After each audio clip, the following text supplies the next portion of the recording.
அனைவருக்கும் வணக்கம். MC Prasanth. First and foremost எல்லாருக்கும் என்னுடைய தீபாவளி வாழ்த்துக்கள். இந்த வருஷம் தீபாவளி நம்மளுக்கெல்லாம் சிறப்பாக அமையணும், சூப்பராக இருக்கும். கடந்த வருஷத்தோடு இந்த வருஷத்தோட தீபாவளி நம்மளுக்கெல்லாம் ஒரு புதிய தொடக்கமாகவும் மேலும் மேலும் மேலும் நம்ம வாழ்க்கை, நம்ம வாழ்வாதாரம், சக்ஸஸ், ஆப்பர்ச்சுனிட்டி எல்லாமே அமையணும். இருந்தாலுமே நம்ம இந்த மாதிரியான லாஸ்ட் மினிட்ல கூடி சட்டை, பலகாரம் இந்த மாதிரியான நிறையா விஷயங்களுக்கு ஷாப்பிங் பண்ணிகிட்டு இருக்கிறப்ப யோசித்து பார்த்துருப்போம் இல்லையா? இப்போ கூடி அடுத்த வேளை சாப்பாடுக்கு யோசிக்கக்கூடிய யாராவது ஒருத்தர், இல்லை இந்த தீபாவளிக்கு கூடி கஷ்டனால வீட்டுக்கு போக முடியாமல் வேலை பண்ணுறவங்க, இல்லை இந்த வருஷம் தீபாவளியை ஏதோ ஒரு சந்தர்ப்ப சூழ்நிலைனால தனிமையில் இருக்கிறவங்க, இவங்களுக்கெல்லாம் நம்ம உதவி பண்ணால் இந்த வருஷம் தீபாவளி நம்ம இன்னும் ஒரு டீப்பரான ஒரு மீனிங்கோடி. அதாவது தீபாவளின்னா என்ன? Light over coming darkness. So அந்த ஒரு ஒளியாக, அந்த ஒரு வெளிச்சமாக, அந்த ஒரு பாசிட்டிவ் எனர்ஜியாக ஏன் நம்ம இருக்கக்கூடாது? இப்போ கூட பார்த்திங்கனாக்கா நிறையா ஃபேமிலி ஸ்ட்ரகிள் பண்ணுறாங்க. சிங்கிள் மதர்ஸாக இருக்கலாம், சீனியர் சிட்டிசன்ஸாக இருக்கலாம், பிள்ளைங்களாக இருக்கலாம், அவங்க குடும்பம் லோ இன்கம் வருதாக இருக்கலாம். அப்போ இதெல்லாம் வாழ்வாதாரம் இந்த ரைசிங் இன் லிவிங் காஸ்ட் அப்படின்னு இருக்கிறனால சாப்பாடு, ரெண்டல், செலவுகள், மாத செலவுகள், கமிட்மெண்ட் இந்த மாதிரிலாம் அதிகரித்து போயிட்டு இருக்கிற இந்த சமயத்தில் தீபாவளிங்கிறது நம்மளில் ஒரு சிலருக்கு இன்னமுமே, ஐயோ தீபாவளி வந்துருச்சா, செலவு ஒன்றும் கூடிய வருமே, பிள்ளைங்க இது கேட்பாங்களே, இல்லை அப்பா அம்மாவுக்கு நான் இது பண்ண முடியலையே, இப்படின்னு 1008 விஷயங்கள் நடந்துக்கிட்டு இருக்கோம். ஏன்னா பிள்ளைங்க மற்றவங்கள பார்த்து வளருவாங்க.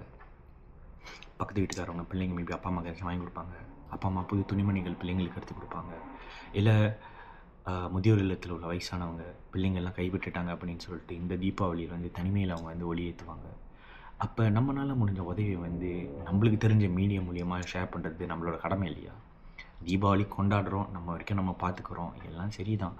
ஆனால் கொடுக்குற இடத்துல நம்ம இருக்கமே. இன்றைக்கி நம்ம நினச்சா உடனே இப்போ நினச்சா சாப்பிட முடியுமே. இந்த வீடியோ பார்த்துட்டு இருக்கிற டைமில் பசிச்சு எத்தனை மணியாக இருந்தாலும் கிராப்ல ஆர்டர் பண்ண சாப்பாடு வந்துடுமே. நம்மளால் நினச்சோன்னா நாளைக்கு போய்ட்டு ஒரு புது துணிமணி வாங்கலாமே.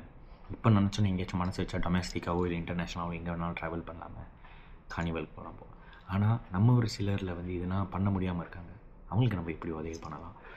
அப்போ பட்டாஸ், ஸ்வீட்ஸ் இதெல்லாம் தாண்டி இந்த வருஷம் தீபாவளியை நம்ம பிறருக்கு உதவி பண்ணலாம். ஒரு 10 வெள்ளி இருந்தால் ஒருத்தருக்கு சாப்பாடு வாங்கி கொடுக்கலாம். 50 வெள்ளி இருந்தால் ஒரு குடும்பத்தை நம்ம பார்த்துக்கலாம். அதே ஒரு 100-150 வெள்ளி இருந்தால் அதே குடும்பத்துக்கோ இல்லை இன்னும் ஒரு சிலருக்கோ இந்த தீபாவளி காலகட்டத்தில் அவங்களுக்கு தேவையான பொருட்கள், செலவு ஜாமான், ஒரு பரிசோ ஒரு துணிமணியோ ஏதாவது நம்மளால் பண்ணலாம். அண்ட் யோசிச்சு பாருங்கள், இந்த வீடியோ பார்க்குற நம்ம எல்லாருமே ஆளுக்கு 10 வெள்ளி போட்டால் கூட அது எவ்வளோ பேர் ஆகும்? நம்மளால் முடிஞ்ச பாசிட்டிவ் இம்பேக்ட் நம்ம தாராளமாக க்ரியேட் பண்ணலாமே. ஸோ ஏன் நம்ம பண்ணாமல் இருக்கோம்? நம்மளில் நிறைய பேர் பண்ணிக்கிட்டு இருக்கோம். ஆனால் இந்த வீடியோடைய பர்பஸ் நம்மளில் இன்னும் நிறையா பேர் பண்ணணும் அட் அவர் ஓன் கெப்பாசிட்டி. இப்போது க்ரௌட் ஃபண்டிங் அப்படிங்கிறது நம்மளுக்குள்ள ரொம்ப எல்லாம் ஒத்துமையாக ஒன்றா சேர்ந்து நிறைய விஷயத்த பண்ணிக்கிட்டு இருக்கோம் இல்லையா? மெடிக்கல் நீட் ஹெல்ப் தேவைப்படுறவங்களுக்கோ இல்லை ஏதாச்சும் ஒரு சோஷியல் க்ரைசிஸ்க்கோ நம்ம எல்லாமே ஒன்றா டொனேட் பண்ணி ஹெல்ப் பண்ணுறோம்.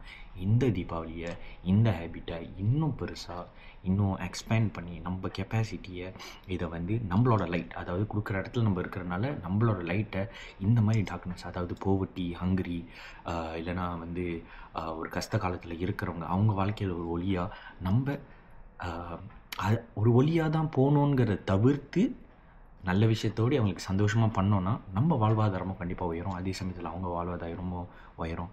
நம்ம அனைவரும் ஒற்றுமையாக இந்த தீபாவளியை சிறப்பாக செலிப்ரேட் பண்ணலாம். என்னுடைய சின்ன வேண்டுகோள், donation is the greatest thing a person can do. அதனால் நம்ம எல்லாம் டொனேட் பண்ணுவோம்.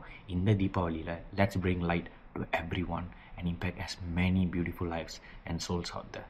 உங்கள் அனைவருக்கும் ரொம்ப நன்றி. தீபாவளி வாழ்த்துக்கள். எம்சி பிரசாந்த்.